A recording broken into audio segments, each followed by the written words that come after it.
Hello, everyone. Thank you very much for joining us this evening for our first live event of the Tuesday sessions. I hope you can all hear me properly. I'm presuming you can. Let me know if you can't. So I will be talking this evening to two brilliant guests. I've got Beverley Ward, who is a Sheffield-based writer and facilitator. So we'll be talking to her about writing, and then we'll have Emma Langford, who will be coming on to talk about her music, and she will also be playing some live music this evening, which is something to look forward to. So let me just briefly say that this is one of the live events that we're doing as part of our Mr. Wong's Lullaby film campaign. So I am one of the co-writers and co-producers on Mr. Wong's Lullaby, and we're currently running our Indiegogo campaign. So I will pop a link up at the bottom that you'll be able to see. So if you can pop over to our Indiegogo page, please do so and have a look at the brilliant team that we've got involved. And if you have a few pennies to spare, please do pop them in the pot. That would be greatly appreciated. So I'll introduce Beverley. Beverley is a writer and facilitator, and we'll be talking to her about writing as a tool for helping with well-being and maintaining mental health, which I'm sure for a lot of people has been something you've been thinking about a bit more in the past 12 months. Beverley writes fiction, poetry and non-fiction for adults, children and young people. And she's the owner of the Writers' Workshop in Sheffield. And she's been working with groups of writers as well as doing one-to-one sessions for over 20 years. And Beverley, when her new partner died in 2016, she used writing as a tool for her own grief recovery. So we're very honoured to speak to her this evening and really appreciate her taking the time to have a chat with us. You can find out a bit more about Beverley if you have a look at her website, which I'll pop up here, and you can follow her on all the socials. This is the Twitter, but she'll let us know what the rest of them are. So without further ado, I'll wish you a happy Pancake Tuesday, and I will bring in Beverley. Hello. Hello, I feel like I need to move. There we go. Nice one. I didn't give you a whole lot of time to prepare. Lovely to see you. How are you? I'm all right, thank you. How are you? I'm good. Have you had any pancakes today? I haven't. I feel really guilty that I haven't. But I make pancakes for my son every breakfast, so it's very ordinary in our house to be. Nothing out of the ordinary then. No. Oh well. Are you a sweet or a savoury pancake person? Lemon and sugar. Oh, nice, classic. Brilliant. Well, thank you so much for joining us for our first live stream. Excuse me if I'm a bit jittery or rambly. This is my first one too, so I might go on a bit. You can just virtually wrap me on the wrist and say shut up. So Beverley, you're doing one of the workshops that we have on offer as part of our Indiegogo campaign, and you're a writer and facilitator, as I said earlier. Can you tell us a little bit about how your journey into writing began? Yes, I mean, it's quite a difficult thing to think about now. I feel like I've always been writing, but I think I was a kind of natural writer. I wrote when I was a child. It was an instinctive kind of thing, I think, to be always making little books and writing stories. And then I kind of diverted away from it and into academia and sort of stopped writing. But I always had that idea that writing was what I wanted to do at some level, I think. And I came back to it when I realised I needed some kind of career,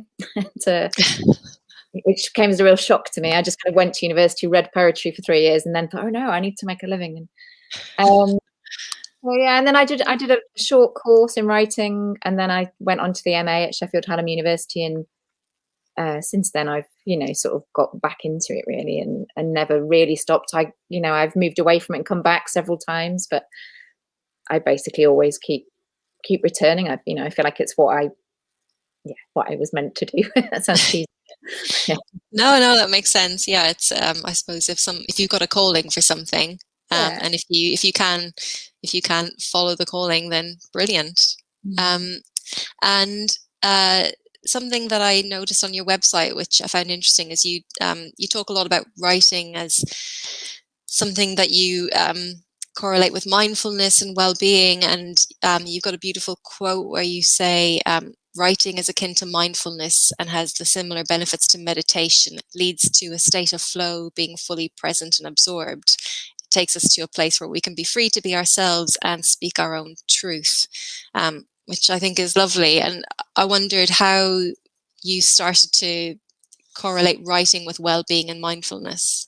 Yeah, I think that's been a long journey, really. So I've been running writing workshops, like I said, for 20 years, I think. But I originally ran writing workshops with young people and teenagers. I ran a project called the Sheffield Young Writers Project for a long time. Well, 2 or 3 years. It felt like a long time at the time. And then I started working with adults probably about 10 years ago. And I think it's only when I made my website, really, that I had a brand person who said, just write me some stuff about why you do what you do and what you do. And I think it was only at that point that I realized what I do, because I work with a really wide range of writers. And, I've certainly never, positioned myself as a writer for well-being. I have a lot of writers who come to my workshops who go on to write novels and film scripts and, very accomplished writers. But I've also kind of shied away from the idea that that's what writing has to be about. And, I have quite a playful approach to writing. So when I run workshops, there's a lot of fun, there's a lot of laughter, there's also sometimes tears, there's a lot of people just expressing something, and it's always kind of magical, not knowing where that's coming from. I just offer people prompts, and some people will immediately gravitate to fiction. Some people will find themselves suddenly recalling something from their childhood and going down that kind of route. But I think also, so I'm quite strongly attached to that idea that writing should be allowed to be for well-being and should be allowed to be almost like a hobby, like that. I see writing as like going to a yoga class. It's not, you don't have to be wanting to publish a book to go to a writing workshop. It's like, it's fun and it's good for the soul and the spirit. But I also then did some training in mindfulness after my partner died. And it was through doing that I thought, I'm already doing this as a writer. I could sort of feel the parallels, because mindfulness is really just about paying attention. And as writers, that's what we do. The whole of writing is about paying attention to the world around you, to your own feelings, to other people. And what I love about it, and particularly during lockdown, and I know a lot of the writers who come to my workshops feel the same. It's like, I feel like we've been really blessed because we can sort of focus in the moment and stay in the moment. And I think that's kind of what we've all had to get good at, is just paying attention to the little things. And as a writer, sometimes, I'll just encourage people to sit, and I'll say, what can you hear? What can you smell? What can you taste? And in doing that, you sort of ground yourself, and you settle your anxiety if you've got things going on in your mind, and you're just going, my teacup is pink and blue and I can see the flowers. Your mind sort of naturally settles. But also writing allows you to transport yourself somewhere else. So when I've been running workshops, I've sometimes got 10 or 15 people on a screen. I've given them a little thing to do. And in those bits of writing, we've been to Spain, Australia, the moon, like we've had fairy wings and gone off to space. It's like I feel like I've been on an adventure for an hour and a half to all kinds of different places. And that's been such an escape. I know people have said that about reading, but when you're writing, you create, like you can create the whole world. And for myself, I've spent half of lockdown writing a romantic novel that I had abandoned a while ago. And half of it is set in Prague. And although it was kind of a bit sad, it was also really delicious that, for some part of the day, I could go to Prague and wander around the streets and drink coffee in cafes and have this flirtation with this man. It was lovely. So I do think it can put you in that state of flow, really, where you forget everything else when you're writing, if you get into the right mindset. It gives you a break. It gives you a break from your own worries or the worries of the world, I think. Yeah, totally. Well, I hope in your novel you didn't just have to bump elbows and wear masks and maintain 2 meter distance. It's not very romantic, is it? Fantastic. I love that, because I think it's a big issue now with anything creative, is that there's this kind of pressure that if you're not successful in the public eye or making millions or even just making a living out of it, it's kind of seen as redundant. And actually, if you take yourself back to being a child and just, playing with crayons or with Play-Doh or something, just being creative for the sake of being creative has its own merit. And I think it'd be lovely if we could get back to that and not think that it's a waste of time. I feel like writing is very particularly positioned like that. And I don't know why. If you say to somebody, I'm writing, they'll be like, well, where's your book? Like in Waterstones, when are you getting published? But, if somebody goes to park run, you don't say, when are you doing the marathon, or you're going to the Olympics? Or if you say I'm going to yoga, they don't say, how long can you hold your downward dog? It's like, I think writing it should be allowed. Yeah, so, no, absolutely. A wonderful thing, a way to spend your time. So. Yeah, no, absolutely. I fully agree. And you mentioned that you've been doing workshops with groups, and I think something that you often hear from writers, whether it's their, professional writers who have deadlines and commissions, or people who are just writing because they want to write, a lot of people struggle with just, that first page, the blank page that you face, or you're halfway through and you've got a writer's block for some reason. And I wondered if there's any particular tools that you use, or that you've kind of gleaned from your workshops that people use to get going when you're struggling with that sort of thing. Yeah, I mean, I think the simplest thing really is just what writers call free writing. It's just writing whatever comes to mind. And I'm a big fan of Natalie Goldberg, and she has a prompt where it's something like, I remember. And if you just sit and write, I remember the smell of his aftershave, I remember the light through the window, and before you know where you are, you're remembering something that, oh, that's interesting, and you start to write. But I think for people who take writing more seriously, I think you can get to the point where it's become a pressure, and it's become a job, and it gets more frightening actually the more you write, in some ways, because your expectations are higher. So I think I would always encourage people to return to play, really, and to just take the pressure off and go, this is, it's just a bit of fun. Like, nobody's going to die, if my book isn't any good, or, just to remember that it's just words, it's just writing. It's not everything, but yeah, I encourage people to play. And I think, obviously I'm an advocate of workshops because I run them, but I see the benefit for people. Like, in the years that I've been running workshops, I've seen so many novels and things given birth to in those spaces where I've just said to somebody something like, right, go, right, I remember. And somebody's gone to a place and then gone, oh, that's interesting. And then I see them come back to it, to the same characters or the same setting. And gradually they start to think, oh, there's a story there that I want to develop. I think there's a lot of your subconscious comes into writing, and you have to be open to that and not try to control it too much. I think you have to let the story kind of find its own way sometimes. And I think people can struggle too much, trying to get it right, and trying to get the words in the right order, and and that's why, like, if I'm working with kids or whatever, it's always the first thing I say is, we don't have any of those rules that you have at school. Forget your full stops, forget your fronted adverbials, forget your, we're not doing any of that. Don't worry about your spelling, just write what you want to write. Edit it later. That's something I was going to ask you, actually, because I noticed that you work with children as well as adults, and I wonder if you notice a different approach with children in terms of how they would approach writing, or the sort of not that as a child you're thinking about your process, but if you notice any sort of different way that they tackle writing. Yeah, because you sent me some questions and you said you were going to ask that, and I've been thinking about it, thinking I don't know really. Like, again, one of the things I sort of am a very big advocate of is I run the same workshops with 8-year-olds and 80-year-olds, and I think there's no difference actually. I don't really adapt what I do at all for different age groups. But I was thinking, what's the difference? And I think probably with children, like, they're very eager generally to share, and they're less self-conscious and less self-critical, more confident.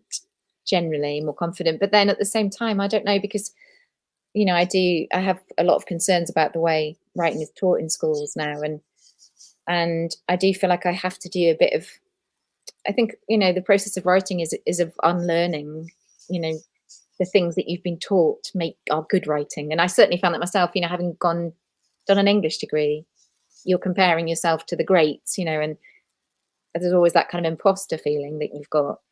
But when I first started running workshops in a school for children, I remember saying to them, what makes a good story, do you think? And all their hands shot up, and they said verbs, full stop. Oh God. Paragraphs. And I was like, no. These things do not make a good story. And it's like none of them thought of characters, or, and I do feel like actually now it's a bit sad that I'm having to teach children how to unlearn that. They're taught in such a structured way that they find it hard sometimes to be free in the same way that adults do. Yeah. But I do always think, like, if I ask people to share, kids are always ready to share. Like, they don't care whether it's any good or not. Yeah, you do notice they will happily tell you a very rambling story with every minute detail, relevant or not.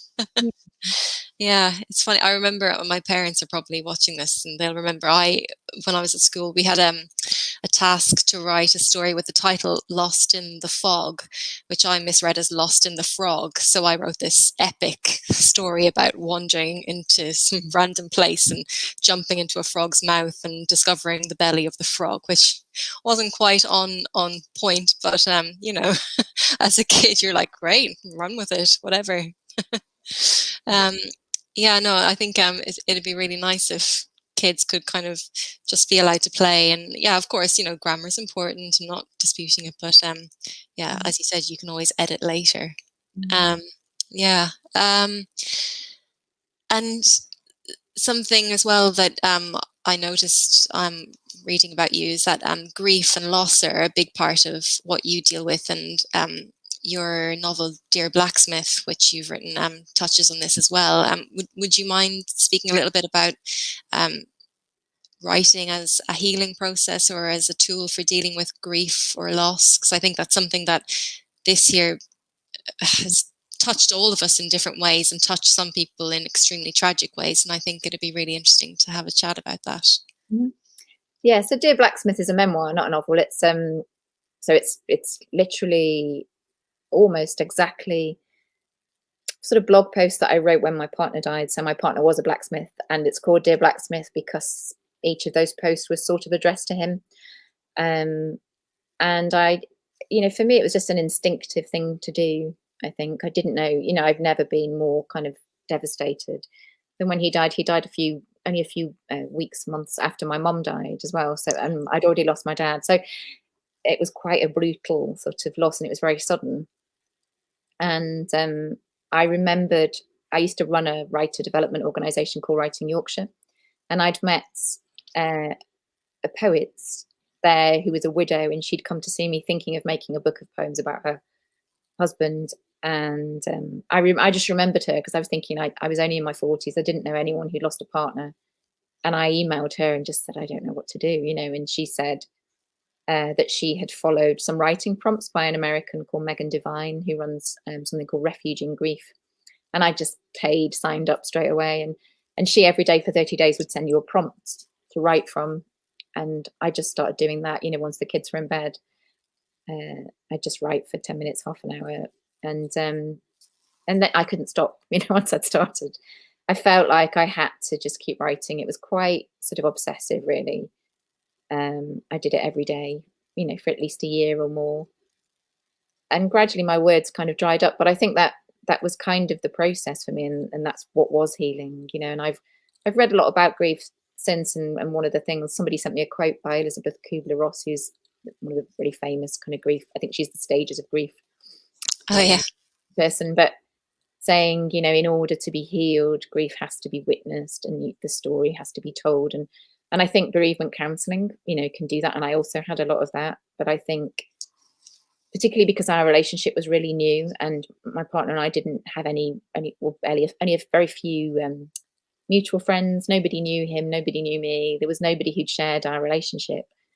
And I just had this real need to record the whole thing and to tell everybody what it meant to me. And I think it's only when I'd done that I could, start to heal, really. But I do think writing, I think it's incredibly healing. It's because the page is like a a therapist. You know, it's like you don't have to share it, but you are having a conversation with the page, with yourself. You know, you're working out your feelings as you write. And I think there's also, for me, there was something about taking control of that material without really being aware that I was doing it. There was something about putting those paragraphs together or putting those lines in a poem and making something out of it. And I know Megan Devine, you know, speaks a lot about that, about it doesn't make it better. And I was really sort of also felt like really strongly, like this doesn't make it better, but it sort of makes it better, you know, a bit better. Yeah. It can't, you know, it just because I've got a book from it doesn't mean it's all fine now. Yeah.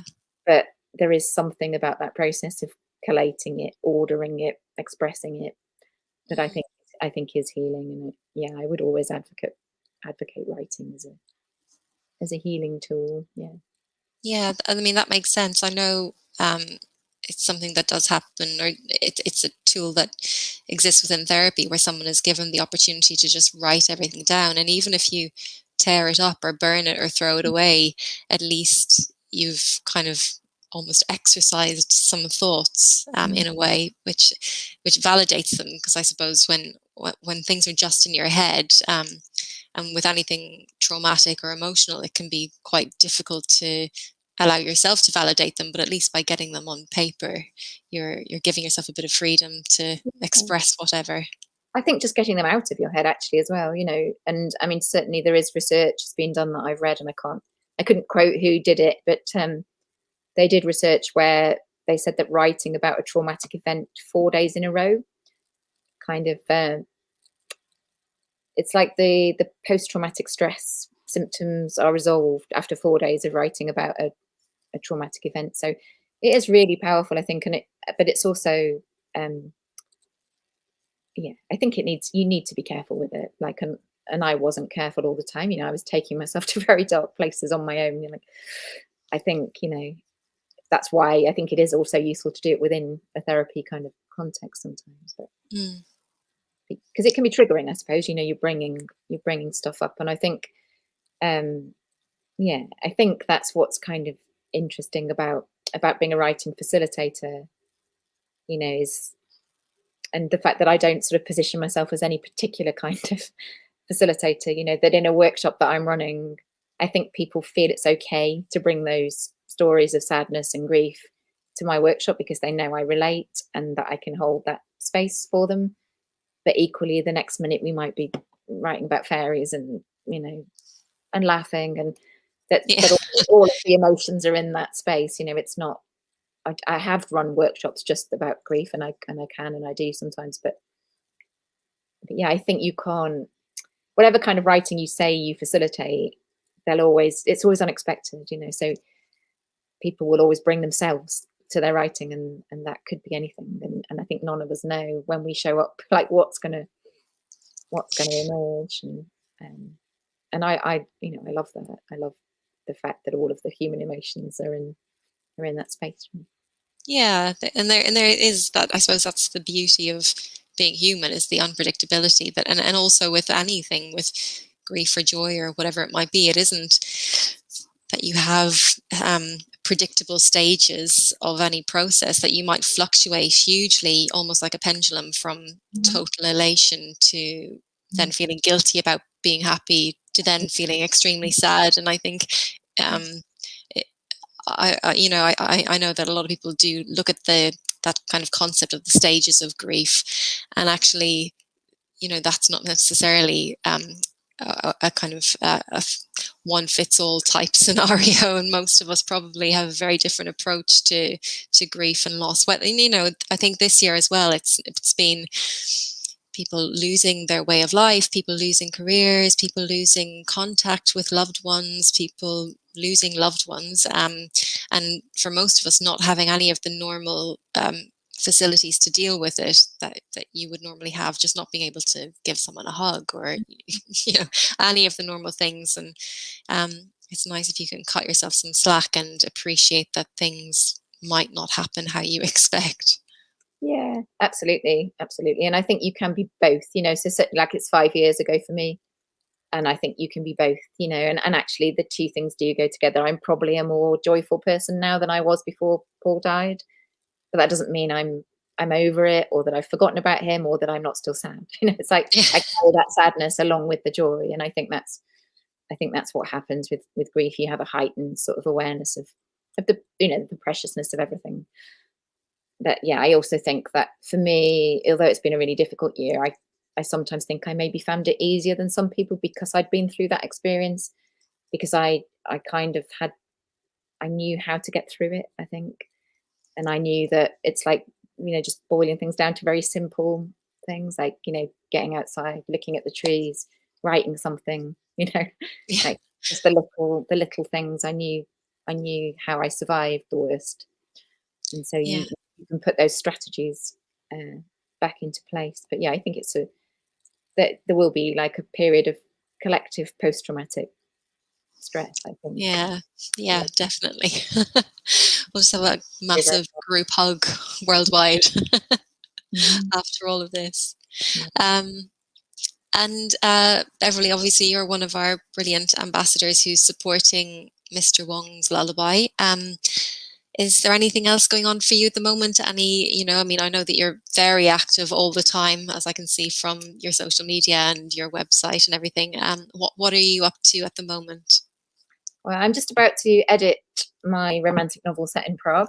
So nice. that's on one side for a while. So I'm just ready to do the second draft of that. So that's exciting.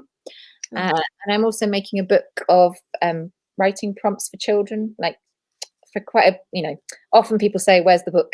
Like writing ideas, because I've been running workshops for so long, and with people being home educated at the moment, it just made me think I should really do this. And obviously by the time I get it out, that people will be back at school. But what I'm doing at the moment is I'm sharing the ideas from the book on my blog, on my website, so that people who are being home educated can have a go at some of the exercises. And I'm also hoping to collect examples of children's writing in the book, so that it, you know, helps other people,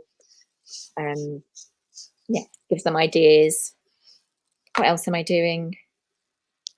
I'm just kind of widening what I'm doing. So I'm starting to collaborate more with other writers. I've got some workshops on editing and using philosophy approaches. So I'm working with some other writers to put on some workshops, and hopefully I'll be reopening my physical workshop this year. Oh, yeah, we can hope.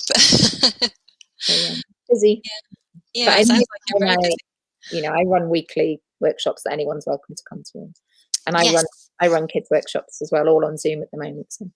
Oh, cool. And so are those all up on your website, or where's the best place for someone to access those? That's all on my website. And I also do one-to-one coaching, you know, and help people who are trying to put their manuscripts together. Okay, cool. And with the with your workshops and the coaching, is it sort of you know, someone can be a total beginner and come in on it, or someone have to be coming with some material? How does it work? You can be a total beginner, never written before, and just wanting to give it a go. Oh, brilliant. Fantastic. You can also, you know, like I say, I have people who are also very accomplished, experienced writers. So. Okay, someone can come in with a tome and say, fix it. Yeah, that's, you know, I do sometimes do that if people are just struggling to finish something, or, you know, wanting some help with their editing. Okay. Cool. Well, I've got your website is running up at the bottom of the screen that people can see, and you are on @Beverley Writes, and I think you're on Facebook as... I'm also Beverley Writes for everything, Instagram and Facebook, but I have a few different things because I've got a grief page, and I've also got a Facebook page that I set up during lockdown called Keep Calm and Carry On Writing. So for the first lockdown, I shared writing prompts every day. So I just, you know, put things on there every now and then. But again, if people want writing ideas, there's a backlog of loads of them. Oh, cool. Okay, so you're pretty prolific then. Fantastic. Well, thank you so much, Beverley, for talking to us. It's really, really nice to see you, and we really appreciate you coming on to have a chat about your work and what you do. What you're offering a workshop as one of the perks for our crowdfunding campaign, and this is writing for well-being, which again you've said is suitable for total beginners or intermediate, advanced, if that's even how you would delineate writing. Can you tell us briefly what this entails, the writing for well-being workshop?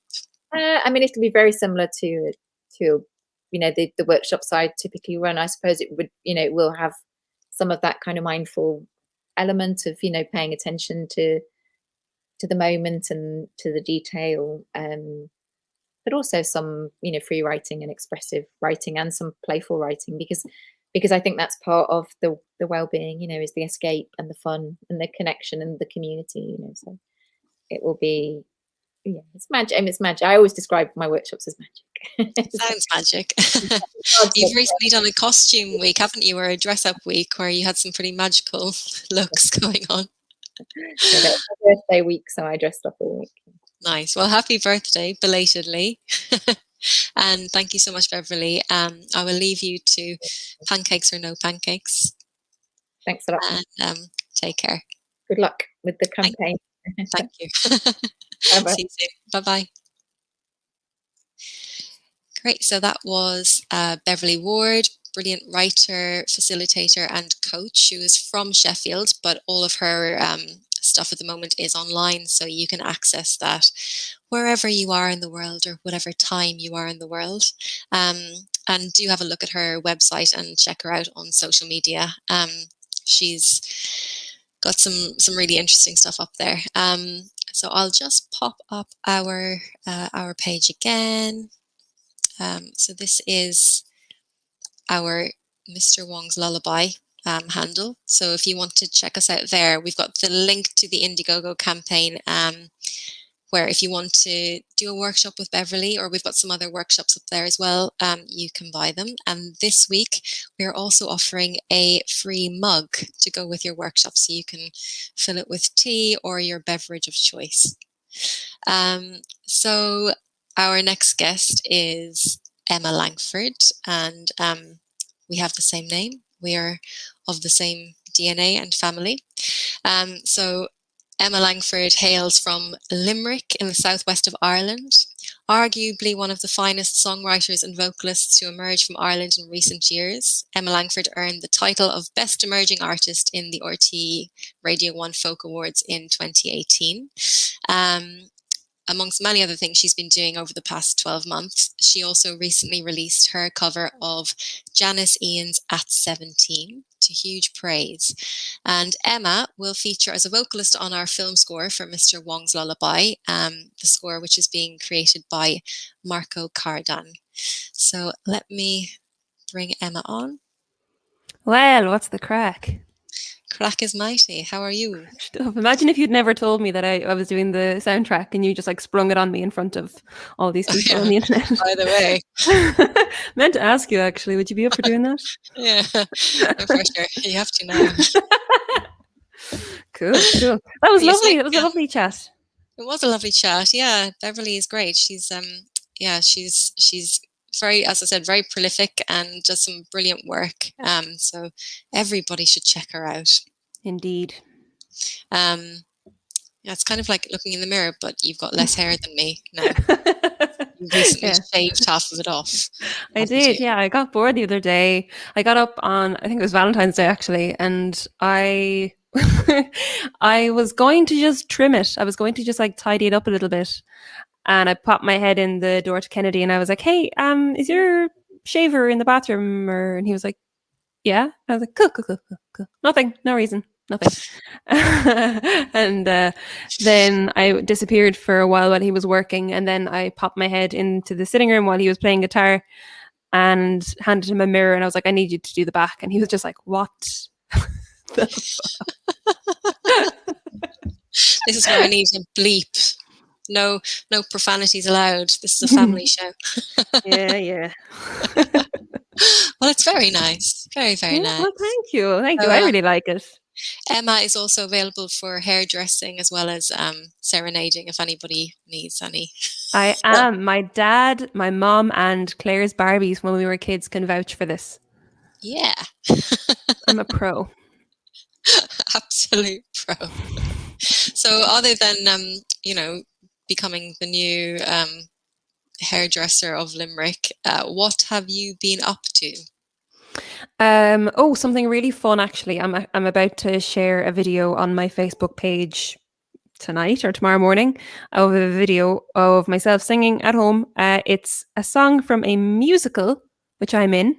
It's a concept album called Colours, and it's about kind of Irish mythology and stuff. It's really cool. So I got asked last year if I would sing on this concept album, and I said I would, and I've had a lot of fun getting to know my character Aidan Cara, who is the last princess of Ireland, and it's up to her to kind of defend her people against this ship of English colonizers that come in and try and take over the island. So it's quite cool. It's written by a London composer called Charlie Eglinton, and so that's been the main thing. I've just been kind of focusing on recording bits for that and various other random little virtual concerts and stuff. So it's been an interesting time. Absolutely, very interesting. And so so Charlie Eglinton, you said? Mm-hmm. Yep. Is she Irish, or she just has an interest in Ireland and Irish culture and folklore, or? Yeah, she's from London, and when I got the script and I got the score and everything, like the first thing I did was I handed it all to Kennedy, who is a history buff, and I was like, is anything in here problematic? Will you please tell me? Because with the best of intentions, if someone's not from a country, they can misconstrue things, misunderstand things. But I kind of got the sense pretty early on that she'd done her research and she knew what she was talking about, and everything in it is very sensitive and it's all very I don't know, I just really love the story. It's really cool, and I'd love to actually have a chat with her about where she's done her research, because she really knows her stuff. It's lovely. Amazing. That sounds cool. And when can we potentially expect things to be emerging, or is that sort of a long haul type thing? Yeah, I mean, I'm finishing up all my side of recording this month to have it to her for March, and she hopes to have everything wrapped up by April, and then after that she'll be pitching it to various kind of companies and stuff for the potential of producing it into an animated film or a stage show or something. So we just have to kind of hold tight and see what happens, but I'll be sharing one song from it either tonight or tomorrow morning. I need to figure it out. I'm still waiting for Facebook to cooperate with me. But it's a really fun song. It's like the moment when Aidan lays eyes on her, like the love of her life, and she is head over heels just in love with him. And it's a bit problematic because it turns out he's like one of the English soldiers, and heaven forbid. Yeah, and there's this whole like forbidden kind of star-crossed lovers thing that goes on. It's very cute, and she, like, the song is called Flawless, and she's like outlining how he's flawless, there couldn't possibly be anything wrong with him, and then it's like, oh never mind. Well, I can totally relate because my fiance is English, and that's very problematic. It's basically the same story as yours. Yeah, he had to literally bathe in Guinness for a year before I could introduce him to the family. To wash the Englishness out of him. Mm-hmm. So that sounds great. Well, I'm greatly honoured to have the scoop on your release of this evening. I don't know if it's a scoop. I'm going to claim it. And you also you have just he's stomping now because he's just heard me saying that from above. You've also just released a Janis Ian cover at 17, which has been really well received, and you've gotten the go-ahead from Janis Ian herself, which is amazing. What kind of led to that process and that release? In April last year, when all of this proverbial first started hitting the proverbial, I wanted to do a couple of videos from home, just basic, simple home videos of different cover songs that I really liked. And I thought, people keep asking me to do this song by Janis Ian, so I'm just going to sit down and have a go at it. And I recorded a very basic phone video on my bed of myself playing it, and people loved it. And from there, I was asked to do this radio show, and I've been asked like a few times in between times if I would release it on Spotify or if I'd release it as a cover, and I didn't want to chance my arm too much because intellectual property and all that stuff.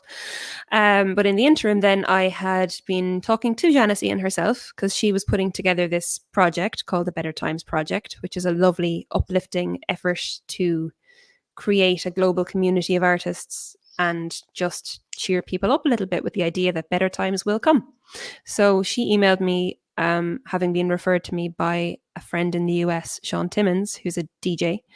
And so I got involved in that project. and we just chatted over and back, and she sent me a couple of her other like new songs that she was enjoying kind of sharing, and I sent her a couple of my songs, and just had a lovely conversation. So then I was asked to do a cover and an original for a radio show here in Ireland. For anyone who's not familiar, the Sunday with Miriam is a big radio show in Ireland on RTÉ Radio 1. And I said I probably should bring At 17 back and give it a good shot and involve some musicians and do a nice version of it if I was going to do it ever.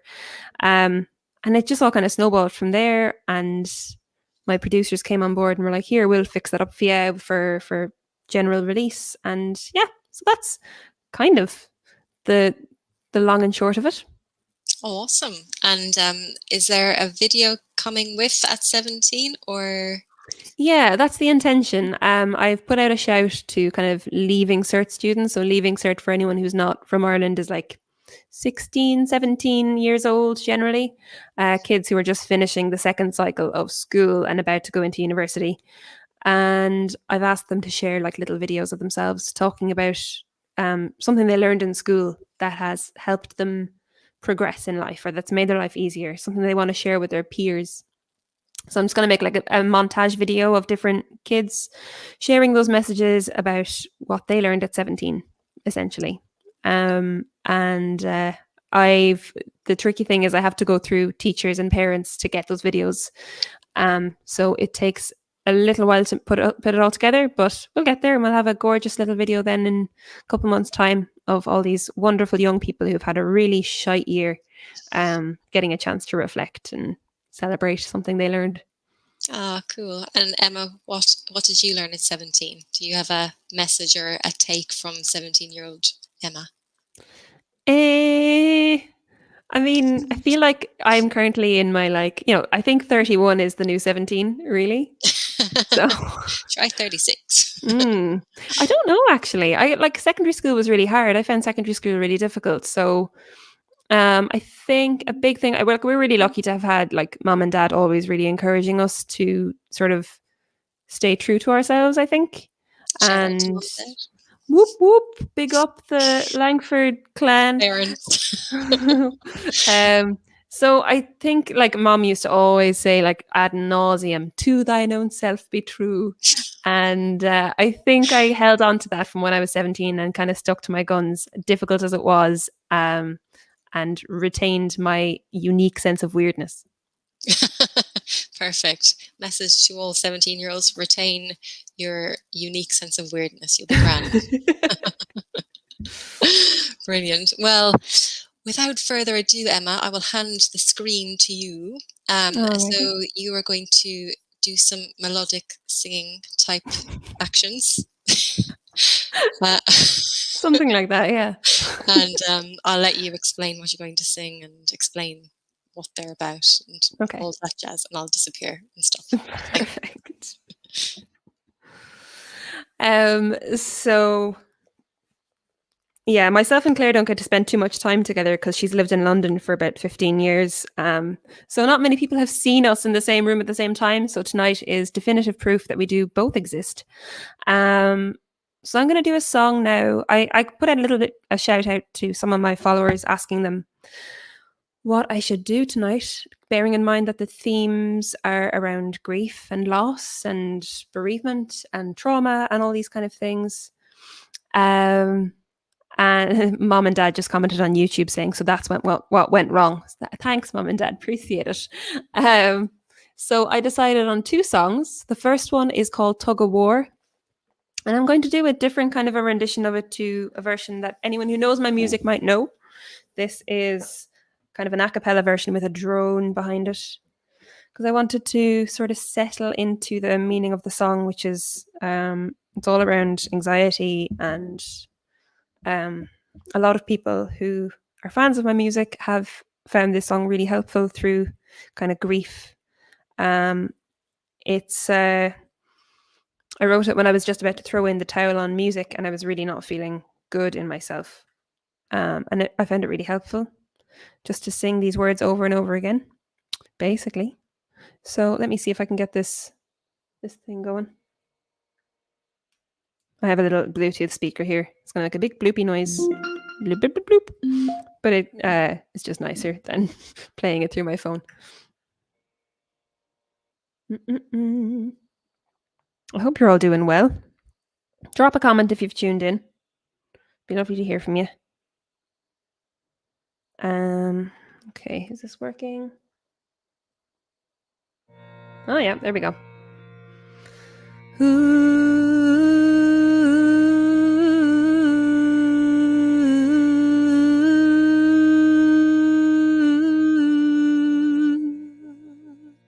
I find it hard, so hard, to get through the day without worrying or panicking, letting time slip away. I find it hard, so hard, to get through the day without worrying or panicking, letting time slip away. And in my heart there's an angel, oh, for putting up with me. And she's pushing and she's pulling me through my anxiety. And in my mind there's a devil on my shoulder to the end, through my worry and my panic, saying she's my only friend. I find it hard, so hard, to get through the day without worrying or panicking, letting time slip away. I find it hard, so hard, to get through the day without worrying or panicking, letting time slip away. I know there's no way of planning for what a new day will bring, but that doesn't stop my mind from imagining. And there's no way of planning for what might or might not be, but that doesn't stop the tug of war between the devil and me.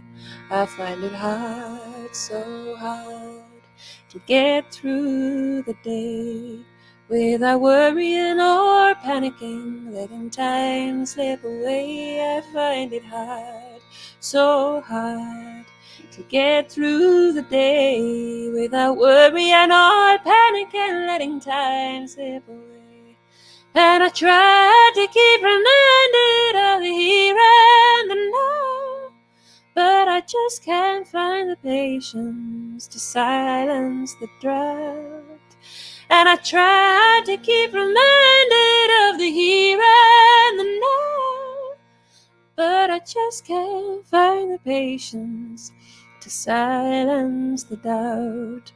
I find it hard, so hard, to get through the day without worrying or panicking, letting time slip away. I find it hard, so hard, to get through the day without worrying or panicking, letting time slip away. I find it hard, so hard, to get through the day without worrying or panicking, letting time slip away.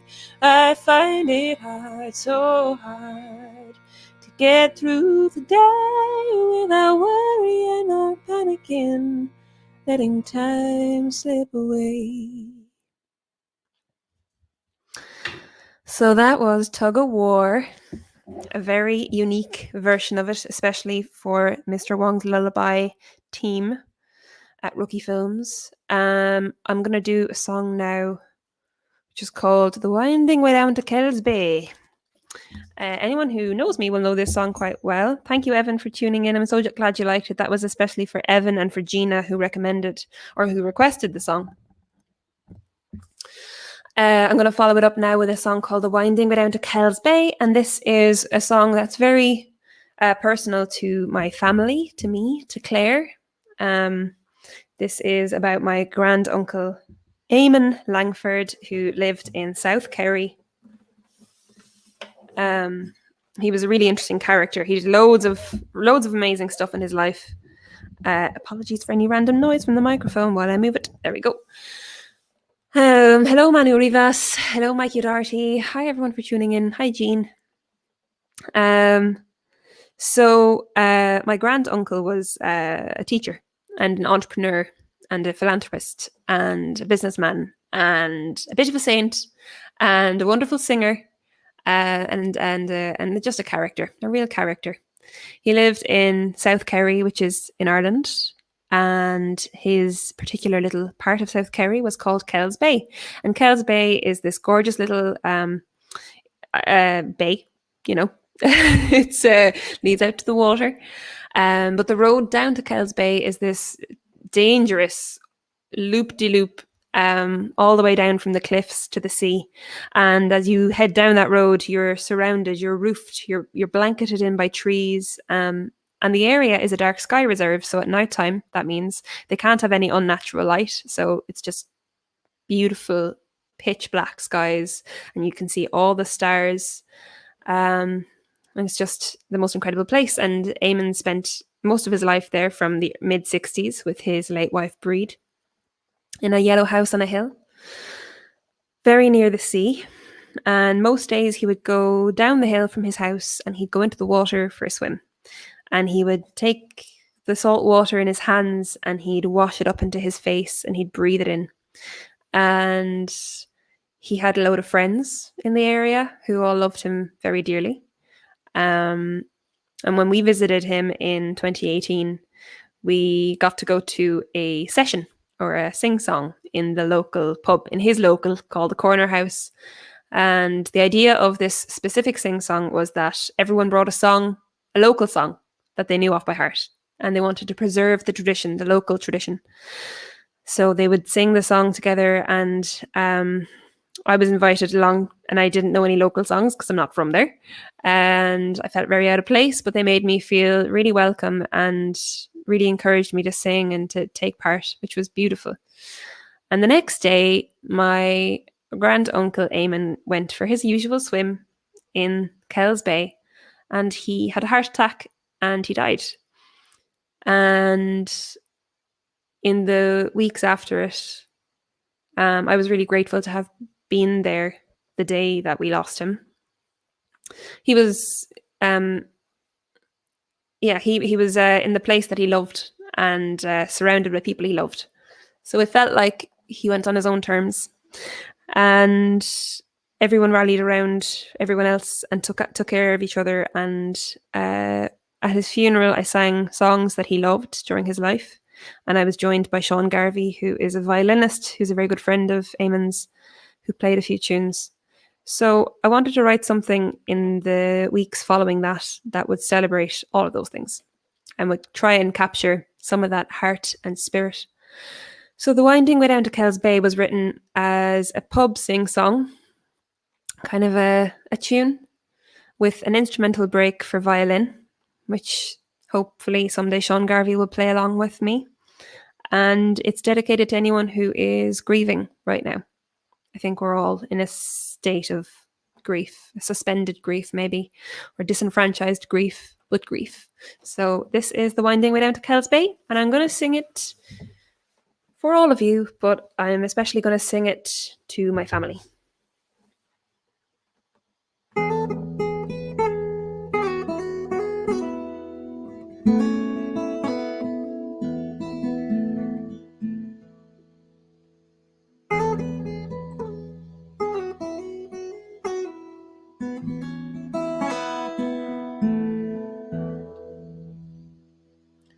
Oh, the road stretches out before your feet on the winding way down to Kells Bay, and the golden sun sets like no other, they say, on the winding way down to Kells Bay, where sorrows met with smiling eyes, and a great black cloak brushed with stars for a sky, and the oak trees leaning there to whisper a tale on the winding way down to Kells Bay. There's a song in the heart of the people you'll meet on the winding way down to Kells Bay. Yes, a joke to be shared and a drink to be drank on the winding way down to Kells Bay.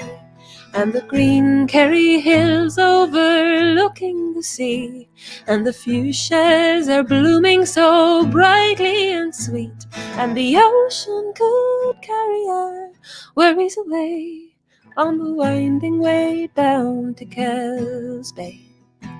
On the winding way down, oh, the winding way down, on the winding way down to Kells Bay. Yes, the ocean could carry our worries away on the winding way down to Kells Bay.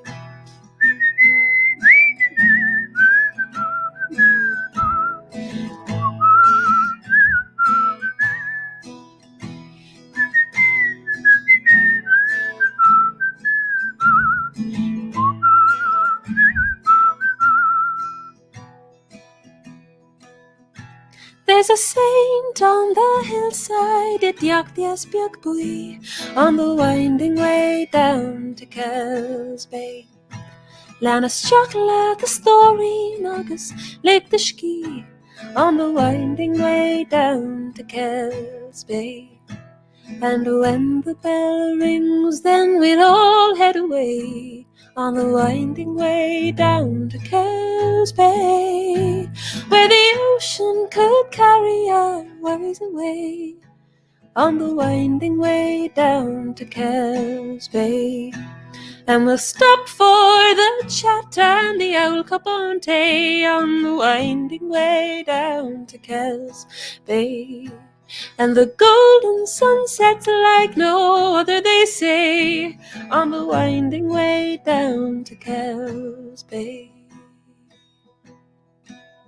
Yes, the ocean could carry our worries away on the winding way down.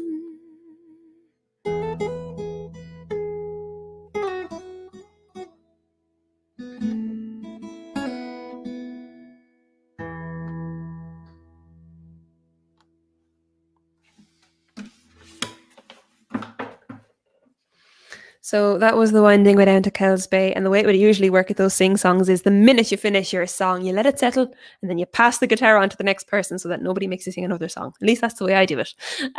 Thank you so much for listening, and thanks so much to Claire and to everyone for having me.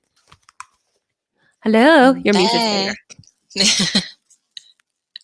Yes, I'm taking the proverbial guitar, as it were. There you go now. There you go. I will not sing. I will not inflict that on anyone this evening. Go on. No. That was gorgeous. Thank you very much, Emma. Beautiful song, beautiful memories, and I think it's so important this year for people to kind of find something they can connect to: memories, family, friends, places. When you feel isolated or stuck inside or stuck in the same place the whole time, it's nice to be able to connect to something, a bit of nostalgia and a bit of home, as it were. And it's as you said, it's very pertinent to the theme of this evening and the theme of the film, which is about the importance of memory and connection, and finding solace in unusual places. And sometimes it doesn't, life isn't all about the big spectacular moments. Sometimes it's kind of the quiet golden moments that really stick with you. And I think that's something that we all, our family definitely resonate with Uncle Eamon and with Kerry and with our family, but every family and every person will have their own thing that they connect with in that way. Their little Madeleine bun of nostalgia. Absolutely. It's something that was really, today on Twitter, it was a big conversation where people were saying it's okay to moan a little bit right now. Like, we all miss little things, and like the fact that something might seem insignificant to someone else, like missing going to the pub and having a pint, is normal. Like, it's really hard not being able to just go to the pub and have a pint. And just need to be allowed to moan about that a little bit. But like, those little things are what we miss the most, those little golden moments of connection that we can't legally have right now. Like, the things that make us human are what we miss. So I think it's a really nice little resonant thread. Yeah, no, I absolutely agree. Gorgeous. Well, thank you so much, Emma. So people can find you on the Book of Face, on the Twitter, on the Instagram, on all the things that one might be on. You're not on TikTok, are you? Tell me no. I am, but I don't use it. I think I've got 3 videos on there. One of them is me putting Baileys in coffee. Fair. Where it's like you have to make a decision between Baileys or milk, and then I pick Baileys. And another one is our sister Jean dancing with a broom. So I have seen that. Jean doing her Fred Astaire impression. Yeah. That's all I have on TikTok. I'm not worth following. Okay, follow her on the other places. She's much more interesting there. Awesome. Well, thank you so much, Emma. And you can catch Emma she's on Bandcamp, she's on Spotify, she's on all the social medias. Anywhere else? Is that it? That's the main thing. I mean, if people want to go to emmalangfordmusic.com, they'll find everything there. Yeah. Don't follow her to her house. That's weird. Please don't. Not again. Well, thank you, Emma. Go and have a nice cup of something and a pancake. I will. Our first pancake of the day. Oh, nice. What are you having on your pancake? We bought, we went to Tesco and we went a bit mad. We bought hazelnut caramel, a jar of it, a jam jar of hazelnut caramel. Oh, nice. We got maple syrup. We have lemon and sugar. We have strawberry jam. There's a world of opportunity here. All the pancakes. Mm-hmm. Guys, drop us a comment and let us know what you're having on your pancake if you like pancakes. If you're not a pancake lover, I mean... What are you doing here? Yeah, I mean, just leave. Go and eat your normal bread somewhere else. Those are 2 options, pancakes or normal bread. If you're not having a pancake, it's a sandwich. Right, on that flat note, I will love you and leave you. Thank you very much for the beautiful music. Stay safe. Bye. Thanks for having me. Bye. All right. Oh, I'm on my own again, and I feel like a lemon talking to myself, so I won't be long. Oh, Jean is having blueberries and Nutella, and Ina Lankford is having sourdough pancakes. That's very on brand for lockdown. Sourdough everything. Well, thank you everyone who's joined us this evening. It was lovely for me to speak to our guests. I hope you'll follow them and check out what they're up to, both really interesting people. Next week we'll be back next Tuesday, and next week we'll be joined by filmmaker, festival judge, and Professor Emeritus. That's a word I now realise I don't know how to say. Someone will have to tell me. Steve Hawley. And we will also be joined by Sheffield-based singer Sarah J. Hawley. So I'll be putting all of that up on our social media in the next day or two. So hopefully you'll join us again, because you've loved this one so much and I haven't completely made a mess of it all. If you can, and if you would like to, please do pop over to check us out on our Indiegogo page. So if you go onto Indiegogo, you'll find Mr. Wong's Lullaby there, and follow us on the social medias, all of them. So our Twitter is at Mr. Wong's Lullaby, and it's the same on Instagram. We're running our crowdfunding campaign to raise funds for our film, which we are producing in Sheffield, hopefully this spring, COVID allowing. And it's a film that's really important to all of us. Myself and Annie are the co-writers and co-producers, and we've also got Jean-Pierre and Manuel on board as producers. We've got an amazing cast and crew, and you can read all about them on the Indiegogo page or on our social media. Ultimately, it's a film about a woman who is a social worker, but she's also caring for her elderly father who has dementia. So the woman's name is Nora and her father's name is Horace.